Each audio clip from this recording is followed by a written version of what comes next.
পইচা আনিব পৰা নাই, 1 পইচা ঘোষণা কৰা নাই। এতিয়া উপায় নাপায় আমি ৰাইজে দিয়া পইচাকেইটাৰ পৰা ভিক্ষা খুজি মুখ্যমন্ত্ৰীয়ে ভিক্ষা খুজি CM ৰিলিফ ফাণ্ডত ভিক্ষা খুজি মুখ্যমন্ত্ৰীয়ে 5 লাখ টকাকে মৃতদেহৰ বিনিময়ত দিবলগীয়া হৈছে। লাজ লগা নাই আপোনাৰ মুখ্যমন্ত্ৰী হৈ থাকিবলৈ? লাজ লগা নাই?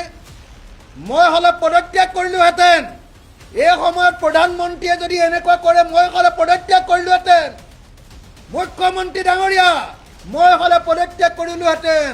মোৰ সেলফ ৰেসপেক্ট আছে, মোৰ আত্মসন্মানবোধ আছে, মোৰ বিবেচনা আছে, কনসাইন্স আছে। আপোনালোকে ৰাজনীতি কৰিবলৈ গৈ আত্মসন্মানবোধ আৰু বিবেচনা শক্তি নাইকিয়া কৰি পেলাইছে। প্ৰধানমন্ত্ৰীয়ে পইচা নিদিব। সব বস্তু তেল, কয়লা, সোণেল, চাহপাত, পৃথিৱীৰ যিমান আছে income tax, sale tax, GST সব দিম, টোল টেক্স সব দিম, সব দিম, সব দিম। মানুহ যেতিয়া মৰি শেষ হ'ব তেতিয়াও 1 টকাও সিহঁতি আমাক নিদিব। 1 টকাও সিহঁতি আমাক নিদিব দিল্লী। এইটো কি মানি ল'ম? এইটো কি মানি ল'বলগীয়া কথা?